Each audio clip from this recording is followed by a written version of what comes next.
So for our last topic of the session, the semester, I'm going to talk very briefly about chi-square analysis as an introduction to non-parametric analyses in general. I sort of saved this one for last. It's very simple. It's a very easy analysis to do. So I'm hoping to end on a sort of a nice note, nice simple analysis, nice simple idea. There are lots of other non-parametric analyses, and I'll briefly mention a few, but we're not going to cover them just because of time and things. But you should at least know a chi-square because very often in courses like 321, the Psy320, that is the follow-up to this course, the kinds of experiments and stuff that you'll do, at least in part, will require you to do a chi-square analysis. So it's good to know how to do at least the basic chi-square goodness fit and the chi-square test of independence, which is what we're going to cover in these slides. It's very simple, and we'll have a nice, easy, relaxed time going through these relative to things like factorial ANOVA and stuff. These are much simpler ideas, much simpler types of analyses. All right, well, we've covered a lot of topics, and in a summer session, these go by very fast, and even in a regular semester, these can kind of go by very fast, but we discussed, descriptives and things like probability, and then we started talking about one sample t-test, dependent samples t-test, independent samples t-tests, and we even did a one sample z-test up here, right? We did a one-way between groups ANOVA, factorial between groups ANOVA, which is really just like a two-way between groups. We talked about a one-way repeated measures ANOVA. I even mentioned other things like factorial, repeated, and mixed ANOVAs that we didn't cover, but they exist and are out there. We covered sort of correlation, how to compute it, how to test it for significance. And we talked about linear regression in terms of how to calculate a slope and intercept value and use those to make predictions and test your predictions for accuracy. So what do all these tests have in common? One of the things we sort of didn't mention, it's like a fish and like not knowing what water is because they don't know anything else. Well, everything we've done here, they had these assumptions. We assumed things like linearity. We assumed things in, like normality of the sampling distribution.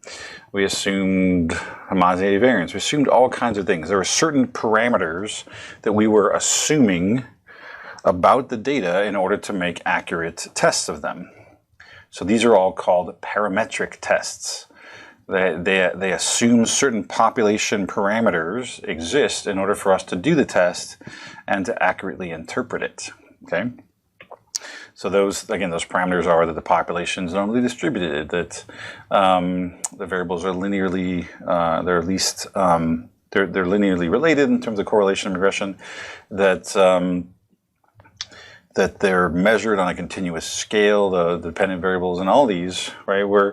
We're looking at a dependent variable that is interval ratio in some sort. They're all continuous variables. Now our independent variables, in terms of one-way factorials and all these other things, the t-tests, they can be categorical. You can compare this group to that group. But the thing that we were measuring them on all had to be something continuous. Right? We looked at aggressive behaviors. We looked at number of spoonfuls of baby food. We looked at recall memory for lists of words, all kinds of things that were measured on a continuous scale. So we were assuming lots of parameters around the population that we were pulling these from so that we can do these tests and do them accurately. So the sort of other side of that are these things called, that's what a parametric test is. Statistical tests that involve assumptions about or estimations of population parameters. It's like what we've been learning about this whole time, without really sort of defining it or really talking about it. We assume normal distribution, interval ratio level measurement for the dependent variables, homogeneity variance, all kinds of parametric assumptions about the population parameters that we're trying to estimate. But that's not the only kinds of tests we can do. There are these tests called non-parametric tests. They're also known as distribution-free tests. These are statistical tests that do not rely on assumptions of a distribution and parameter estimates. So they do, it's a little bit confusing because they do rely on a distribution, like the chi-square is a distribution, but that's a distribution of the test statistic. It doesn't require that the population fit a specific distribution like a parametric test does. So, so it does not assume that the data have to be into a ratio. We're not assuming normality. We're not assuming those kinds of things we did with the t-tests and ANOVAs that we've done up to this point. So that's basically what we're going to be introducing today, is sort of this idea of non-parametric tests. And we'll give you some examples with a chi-square goodness of fit and a chi-square test of independence. All right. So if you're looking at frequency data, like the number of times something happens, these aren't considered like you're just counting data. It's not really considered continuous or into a ratio. So oftentimes they're just categories, and we count the number of times things happen, like the number of times you flip a head versus a tail with a coin, number of males and females exiting a store, right? We're just counting things of different categories. So we can do that those kinds of tests using the chi-square goodness of fit if you just have one dimension, one variable you're trying to compare, and then if you have two, you can do the chi-square test of independence. So you have two or more variables that you're trying to see if they're actually independent or dependent on one another. Is there a relationship between those variables? If you have other non-normal data, like ordinal data and that kind of thing, there's a bunch of other ones. I'm just listing these here so you know that they exist, but we're not going to talk about any of these. But there's the Mann-Whitney U, which is the non-parametric version, the non-parametric analog of independent samples t-tests. Right? So you can do an independent samples t-test without all those parametric assumptions using a Mann-Whitney U. There's a Wilcoxon ranked or signed ranks test, which is the non-parametric analog of a dependent samples t-test. You have the Kruskal-Wallis one-way analysis of variance, which is the one-way between groups analysis of variance, sort of equivalent or analog in the non-parametric version. And then there's the Friedman's rank test for k-correlated samples, which is a within or repeated measures equivalent in a non-parametric form. And there's others. These are just some, just to give you an idea. There are others do exist. And the reality is, if you have ordinal data, you really should be using one of these instead of using a t-test or ANOVA that assumes normal distribution and continuous data.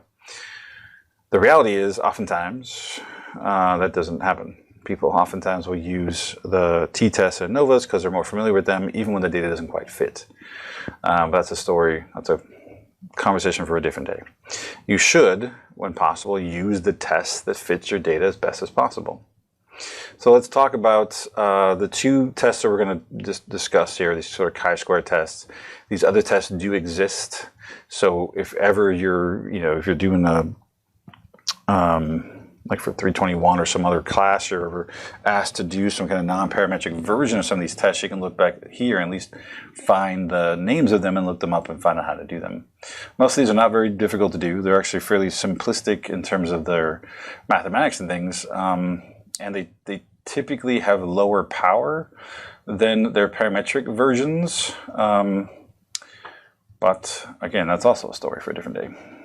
So let's talk about the chi-squares. So the first one is the more simple of the two, the chi-square goodness of fit test, used when you have distributions of frequencies across two or more categories on one variable, or at least in one dimension.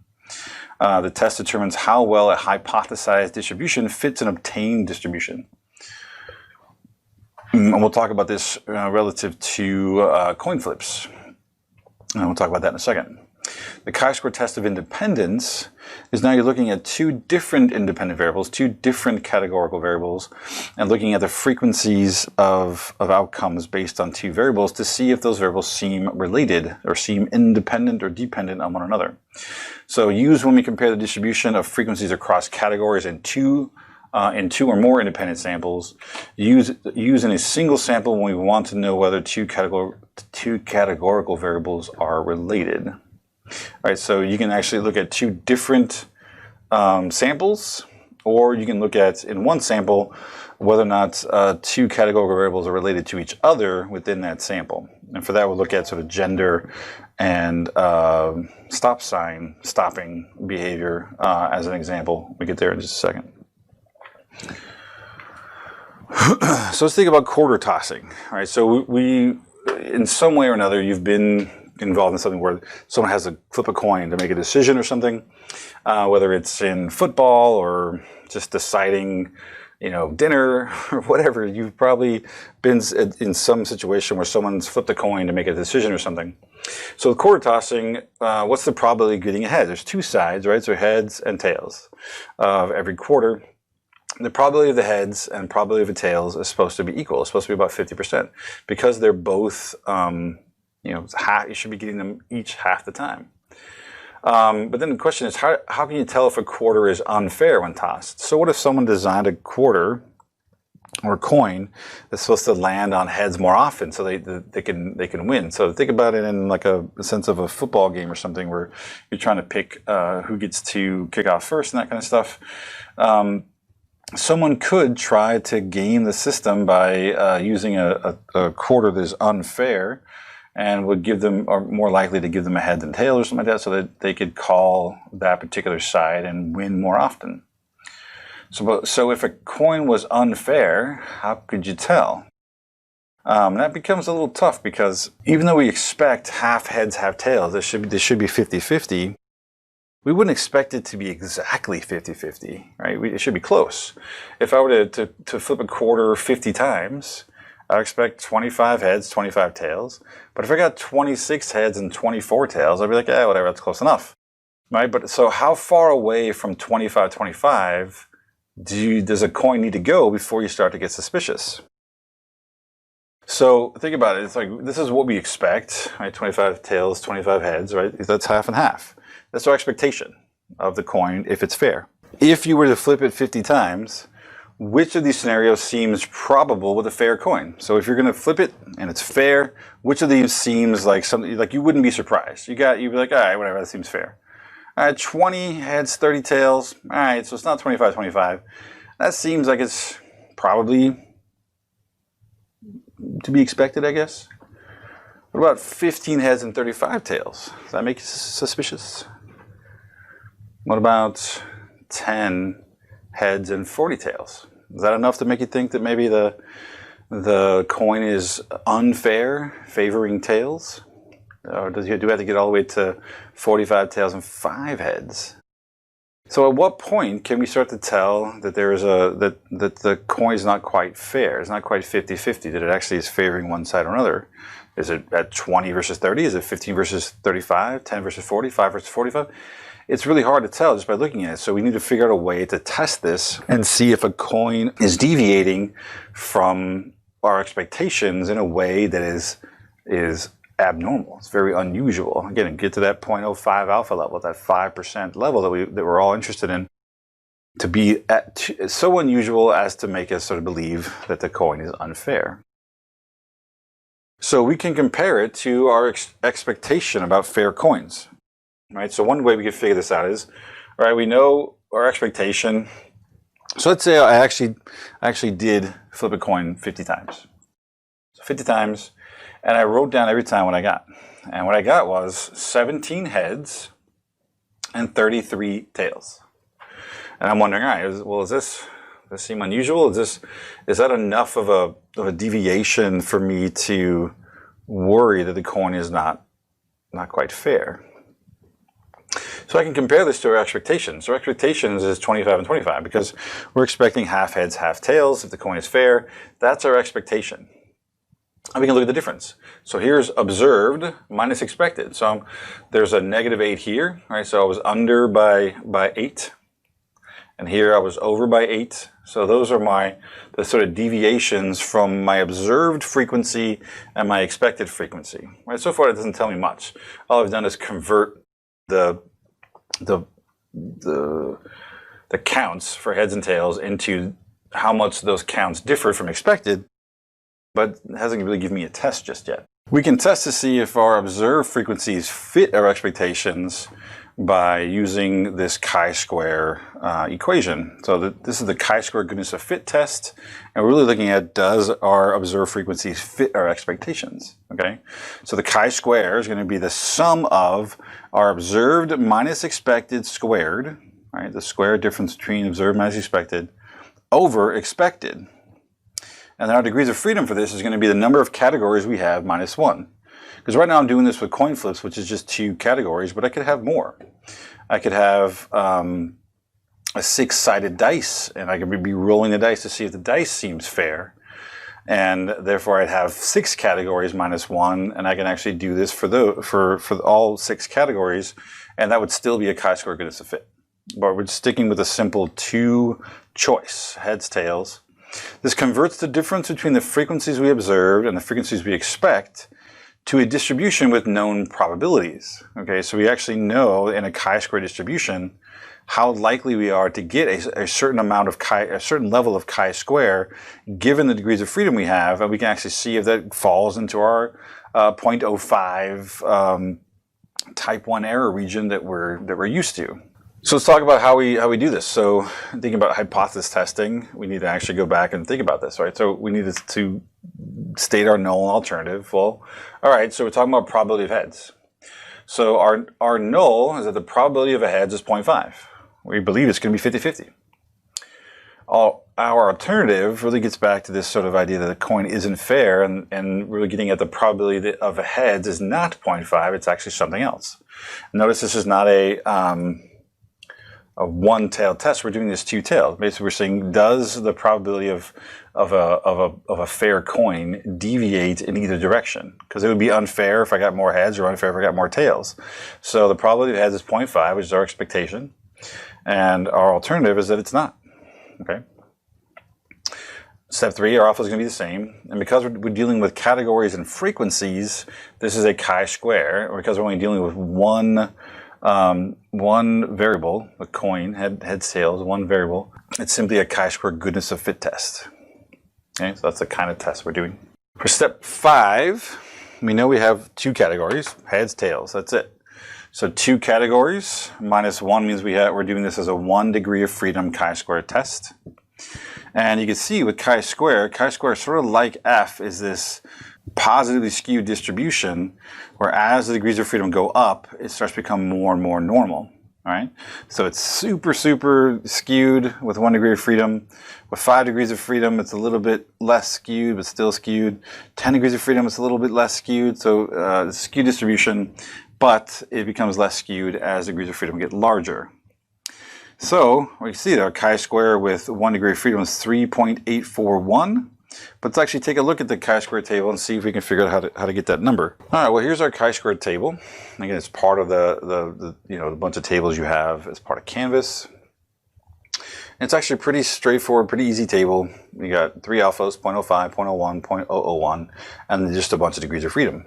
And it just happens because we're dealing with a test that's 1 degree of freedom. It's the very first one. Alpha 0.05, 1 degree of freedom, 3.841 is our critical value with 1 degree of freedom on its chi-square table. So the chi-square table, 1 degree of freedom, told us that the critical value is 3.841. So if our chi-square observed is larger than 3.841, we're going to reject the null hypothesis. You may be thinking, well, is this 1-tailed, is it 2-tailed? It's sort of like a nova in the sense that it's no-tailed, because, go back for a second, everything is squared. So because we're taking observed minus expected, even if these are negative or positive, I'm squaring each one so that all of these are going to be positive numbers. So there's really only, it's sort of like a no-tailed test, or I guess functionally like a 2-tailed test, because there's really no way of looking at direction. Okay, back up. All right, so chi-squares, our observed chi-square is larger than 3.841. We're going to reject the null hypothesis. All right, pretty straightforward. So let's do the test. So up the top, I have my observed and expected. All I got to do is plug those numbers in. Remember, chi-square is the sum of observed minus expected squared over expected. So I observed 17 heads, and I expected 25. So 17 minus 25 squared over 25. I expected 25 tails, but got 33. So 33 minus 25 squared over 25. I get negative 8 squared over 25, 8 squared over 25, which is going to be 64 over 25 both times. So if I take 64 squared, 64 divided by 25 is 2.56. Add them up, I get to my chi-square 6.55. And step 7, since 6.55 is larger than 3.84, I reject the hypothesis. Right? So remember, the null is that the probability of getting a heads is 0.5. Well, I'm rejecting that because the probability doesn't seem like that. It seems like it's actually far lower than 0.5. And that seems like that deviation from expected is enough to make us sort of concerned, to make us believe that there is some a lack of fairness in this coin. So there's evidence that the coin is not fair. Now, it doesn't mean that it's not fair. It does not prove anything. But the chance of getting this distribution of heads and tails with a fair coin is pretty low. It has a low probability. So since the probability is low, lower than 5%, it makes more sense. A better explanation is that the coin isn't fair. Then we just got this deviation from the expected by chance alone. Okay, that's it. That's a chi-square goodness of fit test. It's super easy, super straightforward. You compare observed expected frequencies, and it's a very simple test. So let's talk about the other form of chi-square. It's really the same idea. It's just now we're looking at two variables at the same time. So the chi-square test of independence is used when we want to know if frequency responses of one categorical variable depend on another categorical variable. Like if there's a relationship. It sounds a bit like an interaction, right? Well, again, so imagine you have this hypothesis, or you believe that, you know, Democrats and Republicans have differing views on being pro-choice versus pro-life. We think Democrats are more pro-choice, less pro-life. Republicans are going to be less pro-choice, more pro-life. Now, again, this doesn't matter your political affiliation. This is not a statement about these different groups. It's just saying, let's say you thought that your political affiliation was related to your belief in being pro-choice versus pro-life. This is an idea of what is being tested by a chi-square test of independence. Is your belief in pro-choice, pro-life related to or dependent on your political affiliation? Right? If those two categorical variables are related, you should see frequencies where there are a larger frequency here than here, and a larger frequency here than here related, and that would actually show that there's a relationship between your beliefs about abortion and your political affiliation. Okay, so that's what chi-square test of independence is trying to show, is trying to test. We compare observed versus expected frequencies, just like with the goodness of fit test. However, expected frequencies aren't as easy to figure out. So again, with a coin, we expect it to be 50-50. So it's easy to figure out if I flip it at 50 times, I want half heads, half tails. But because we have two different variables at the same time, looking at the expected frequencies for each of the cells becomes a little trickier. It's not quite as straightforward. We have to look at a couple different things to figure out what expected values we would have here if the variable representing the rows and the variable representing the columns are independent. So this is the idea that if everybody was sort of spreading out just randomly, there was no dependency between the two of them, well, what values would I expect in each one of these cells? And that's what we're going to have to figure out. We have to figure out a way to estimate what it would look like if everyone was sort of just distributing out in a way that wasn't relating the two variables together. So how do we do that? So for expected frequencies, for each cell is found by multiplying row and column totals and then dividing by the grand total. What? So for a chi-square test of independence, our expected values are going to equal row times column. So if I want to find, say, the expected value here, I'm going to take the total here, the column total, times the row total here, and I want to divide that by the total, by the total number of participant or frequencies in all of these categories, right? So C, or I should put it this way, R times C divided by T. Just there. And that'll give me my expected frequencies that I can compare with my observed frequencies and get a test to see if these variables are related or not. Okay, so let's look at this. Here's my example. What if a researcher decided to go something a little less controversial than the Republicans and Democrats and abortion, because that's just too much. But, so example, so a researcher stood on a corner and watched the drivers come to a stop sign. All they did was note their gender and the type of stop they made. Now I'm going to assume that if they couldn't identify their gender, they sort of left them out.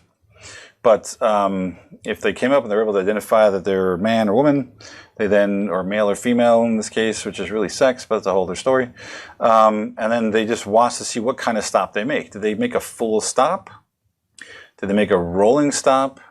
Or did they just blow right through the thing and make no stop at all? This is basically like a full stop. This is sort of an attempt, sort of like a stop, and then no stop at all. You're probably thinking, how do you tell the difference? For a full stop, your car actually has to come to a full stop, and your car sort of shifts, rocks backwards, and these stops for a second. A rolling stop is when you sort of slow down, you don't really fully stop, and sort of roll up and then continue going. And no stop is you just go right through without even attempting to slow down to stop. And so they wrote down again whether male or female driver and what kind of stop they made. And they had a total of 51 observations they made, and they were distributed this way, right? So 8 males made a full stop, 17 males made a rolling stop, and 5 males made no stop at all. They just sort of blew right through, which compared to 15 females that made a full stop, 5 that made a rolling stop, and then 5 females that made no stop at all. So these are our observed frequencies, and we want to know, all right, well, is stopping behavior, making a full rolling no stop, is this type of behavior related to being male and female? Another way of saying this is, are males and females differ? Is there a different response to the kinds of stop they make?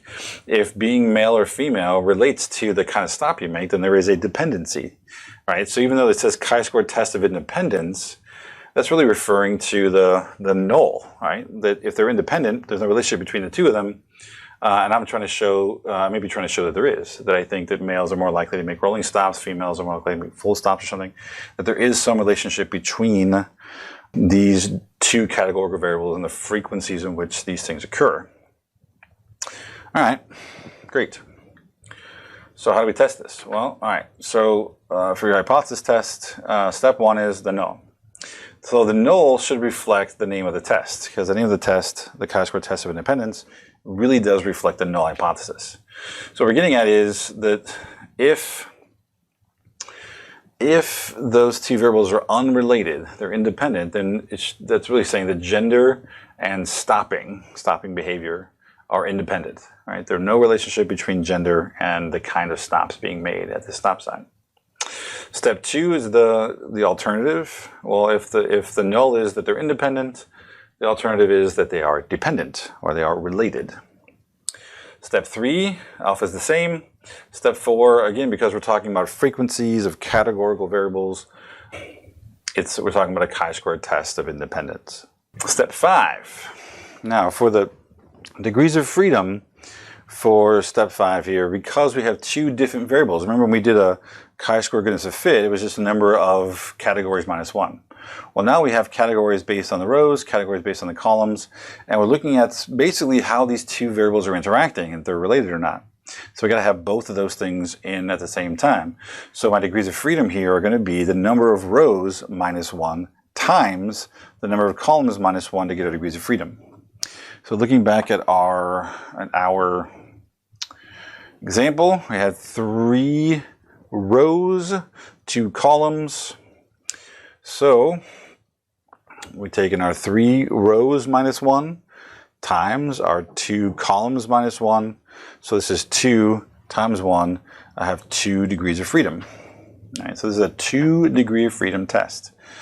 So to figure out what the chi-squared critical value is, we need to use our 2 degrees of freedom and go to our chi-squared table and look that up. Let's do that now. All right, so here's our chi-square table again. And again, we just want 0.05. And now we're looking at 2 degrees of freedom instead of 1 degree of freedom. So 5.991 is now our chi-square critical value here. 5.991. Okay, that's it. Alpha equals 0.5, 2 degrees of freedom. Chi-square critical value of 5.991. All right, so that's where our chi-square of 5.991 comes from. It's a critical value based on that table. So our decision rule is if chi-square observed is larger than 5.991, I'm going to reject the null hypothesis. Okay, so I need to have a chi-square value larger than this in order to believe that there is a relationship between driving or stopping behavior and gender in this case. So to compute the chi-square, I first need to find those expected values. Now again, it's not like the chi-square goodness of fit where we can just sort of figure them out. We actually need to use, so we have 30 males, 21 females. We had 23 full stops, 22 rolling stops, and 6 no stops. So to figure out what the expected value would be under the null hypothesis, meaning that if these two things were not related, what would I expect the frequencies to look like? So we need to compute those based on this expected equation, row times column over total. All right, so let's do that. So down here I have, I'm going to take my row 23 times my column 30. So this is going to be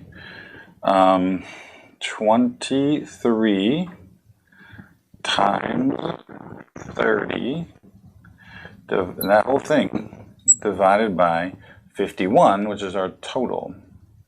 51. 23 times 30 equals 690 divided by 51 equals 13.529. So that means my observed frequency here, not observed, my expected frequency here is 13.529. So I can keep going. 22 times 30. 22 times 30 equals 660 divided by 51 equals 12.941. 12.941. I got 6 and 30. 6 times 30 equals 180 divided by 51 equals 3.529. All right, so now we got 23 and 21. 23 times 21 equals 483 divided by 51 equals 9.471.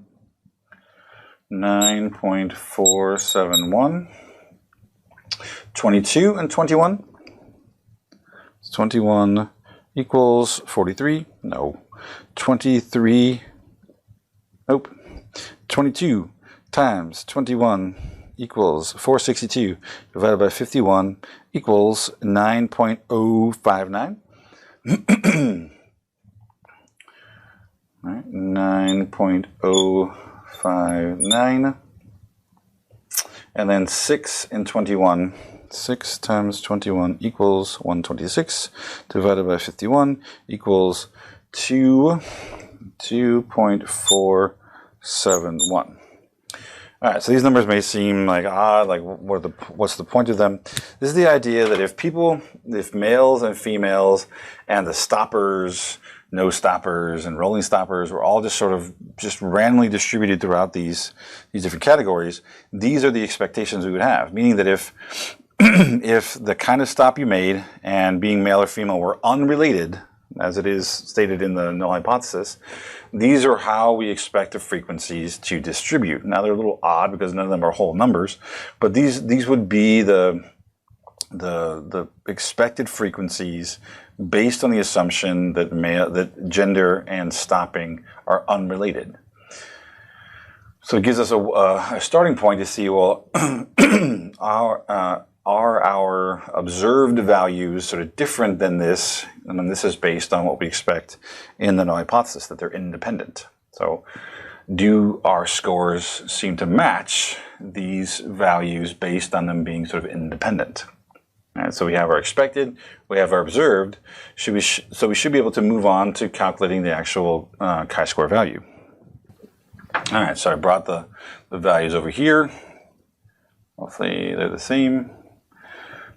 And I now have observed and expected frequency, so I can go through and start filling out the chi-square values, the chi-square statistic here. So it tells me that chi-square equals, I need to take my observed minus my expected divided by my expected, or square divided by my expected. So start in the top left corner, male full stop.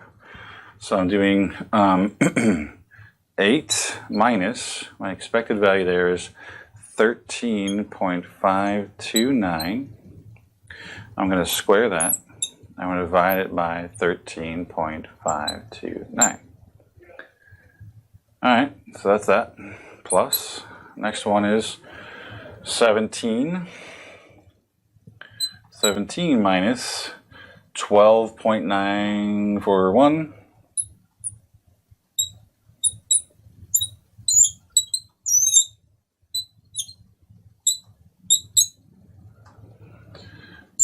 Plus 5 minus 3.529.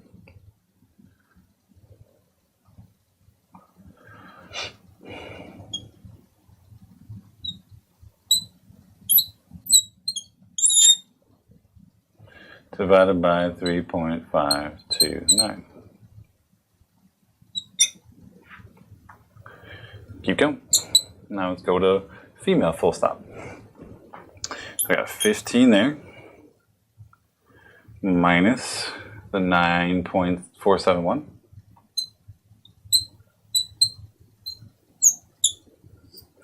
Over 9.471 plus 5 minus 9.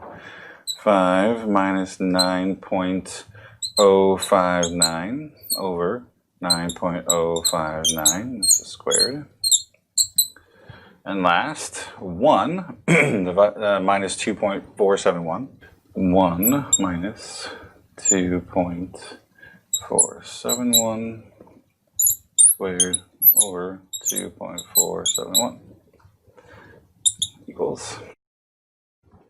So our chi-square value equals to, we just need to go through and compute all this. All right, so we have the first part, 8 minus 13.529 equals negative 5.529. So I'm going to square that. Divide that by 13.529 equals 2.260. It's like 2.25957 maybe. So 2.260 plus 17 minus 12.941 equals 4.059 squared divided by 12.941 equals 1.273 plus, over here, 5 minus 3.529 equals squared divided by 3.529. Right here, 5 minus 3.529 equals squared divided by 3.529 equals 0.613. I'll check this one again for a second. For some reason. Minus 12.941 equals squared divided by 12.941 equals 1.2. Yeah, okay. So I keep going. So add in over here. 15 minus 9.471 equals 5.529 squared is 30 something or other divided by 9.471 equals, this is 3.228 plus over here 5 minus 9.059 equals negative 4.059 squared 16.475 divided by 9.059 equals 1.819 plus last one 1 minus 2.471 equals negative 1.471 squared divided by 2.471 equals 0.876 equals, so we have 2.260 plus 1.273 plus 0.613 plus 3.228 plus 1.819 plus 0.876 equals 10.069. All right, so here I wrote down ahead of time this 10.068. So I got 10.069, which means there's probably some rounding differences between doing it through like Excel or something and so doing it by hand. But man, that's super close. I'm happy with it. All right, so we added up all those things. We got our chi-square value is 10.068. So all that's left is to compare that to our critical value and make our decision. So step 7 is the final piece here where we get to make our decision. So we found that our chi-square was 10.069, which is what I calculated by hand, but 10.068 is what I had calculated through, I think, Excel. So 10.068 is larger than the critical value we found with 2 degrees of freedom of 5.991. So we're going to reject the null hypothesis. Now again, the null hypothesis was that gender and stopping behavior were independent. So we're rejecting that. So that means there is evidence that gender and stopping behavior are related. Now, if we had more time, or if we're in a class where they covered a lot more of the non-parametric tests, you could dig a little deeper and try to uncover exactly how. How exactly are they related?